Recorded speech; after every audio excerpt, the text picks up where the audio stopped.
Pozdrav svima. Evo ovako, iako je moja prva knjiga Pričom do glazbe više vezana za rad glazbaonice Ljubav, i u drugoj se puno dotičem kako glazbaonice Ljubav, tako i suautorice moje prve knjige, Dječje književnice tete Željke Horvat-Vukelje, dakle ne Željke, tete Željke Horvat-Vukelje iz Ljubavi.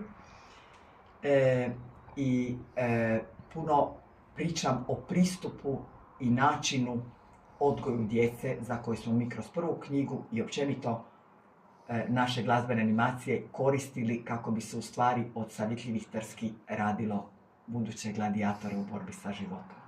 U tom smislu poruka, jedna od mnogih za roditelje kroz ovu moju drugu knjigu, je jedna kineska poslovica, pa ću ju pročitati.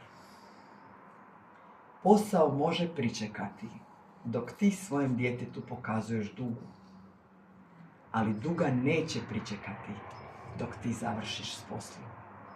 Kao podsjetnik svima nama koji smo odgovorni za formiranje dječjih duša u njihovoj osjetljivoj dobi.